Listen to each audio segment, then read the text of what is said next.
Guys, నేను ఈరోజు ఎక్కడికి వచ్చానో చూడండి. స్విమ్మింగ్ పూల్ ఫస్ట్ జాయినింగ్కి అయితే వచ్చాను. సో ఎలా చేస్తాననేది భయం వేస్తుంది అండ్ ఎగ్జైటింగ్ కూడా ఉంది. సో చూసేద్దాం రండి. ఇప్పుడైతే మేము లోపలికి వచ్చేసాం. సో ఇక్కడ 2 పూల్స్ అనేవి ఉంటాయి, ఒకటి చిన్నది ఒకటి పెద్దది. సో ఇక్కడ డ్రెస్ చేంజింగ్కి వాష్రూమ్స్ కూడా ఉంటాయి. మేమైతే డ్రెస్ చేంజ్ చేసుకొని వచ్చేసాం. పూల్ చుట్టూ 5 రౌండ్స్ వాక్ చేయాలన్నమాట. వాక్ చేసేసాం. సీనియర్స్ అయితే పెద్ద పూల్లో చేస్తున్నారు ఫ్రెండ్స్. సో చిన్న పూల్లో అయితే బిగినర్స్ చేస్తారు. మేము ఇప్పుడు బిగినర్సే కాబట్టి చిన్న పూల్లో చేయాలి. సో పూల్లో దిగే ముందు షవర్ చేసుకోవాలి. సో మేమైతే షవర్ చేసుకోవడానికి వచ్చేసాం. మన బాడీ స్వెటింగ్ ఉంటుంది కదా, ఆ స్వెట్ అంతా పోవడానికి మనమైతే షవర్ చేసుకోవాలి. సో షవర్ తర్వాత పూల్లోకి అయితే దిగిపోతున్నాం.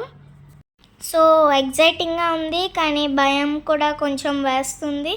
సో చూసేద్దాం ఎలా అయితే చేస్తాను. మా అక్క అయితే ముందు దిగిపోతుంది ఫ్రెండ్స్. తనకు అసలు భయమే లేదు, చాలా ఎగ్జైటింగ్గా వచ్చింది పూల్కి. సో చూసేద్దాం ఎలా టీచ్ చేస్తారనేది. మేమైతే 1 మంత్ కోర్స్ తీసుకున్నాం ఫ్రెండ్స్. సో ఇక్కడైతే కోచెస్ అవైలబుల్గా ఉంటారు. మనకైతే 1 వీక్ టు 10 డేస్ ఇక్కడ బేసిక్స్ అనేది చెప్తారు అన్నమాట. సో తర్వాత మనకి ఫుల్గా ఇక్కడ వచ్చేసిన తర్వాత పెద్ద పూల్కి షిఫ్ట్ చేస్తారు. మేమైతే ఇక్కడ బాబింగ్ చేస్తున్నాం ఫ్రెండ్స్. బాబింగ్ అంటే నోట్తో ఊపిరి తీసుకొని లోపలికి వెళ్ళాక ముక్కుతో వదలాలి. దెన్ తర్వాత అయితే కోచ్ కికింగ్ నేర్పిస్తున్నారు.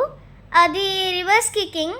కికింగ్ అంటే మన టోస్ని ముందుకి బెండ్ చేసి నీస్ బెండ్ చేయకుండా కిక్, వాటర్ని ట్యాప్ చేయడం అన్నమాట.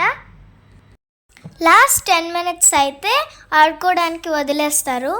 సో మేమైతే లాస్ట్ 10 మినిట్స్లో ఇలా ట్యూబ్తో బోల్ట్స్తో ఆడుకుంటున్నాం. నాకు ఎన్ని రోజులకు వస్తుందో తెలీదు. నేను బాగా స్విమ్మింగ్ వచ్చిన తర్వాత నాకు పెద్ద పూల్కి ఎప్పుడు షిఫ్ట్ అవుతానో అప్పుడు మళ్ళీ ఒక వీడియో అప్లోడ్ చేసి దాన్ని పెడతాను. ఈ వీడియోకి ఒక లైక్ ఇచ్చేసి ఛానల్ని తప్పకుండా సబ్స్క్రైబ్ చేసుకోండి ప్లీజ్. ఫ్రెండ్స్, ఈ సమ్మర్ హాలిడేస్లో మీరేం చేస్తున్నారో తప్పకుండా కామెంట్ చేయండి. Thanks for watching. Bye bye.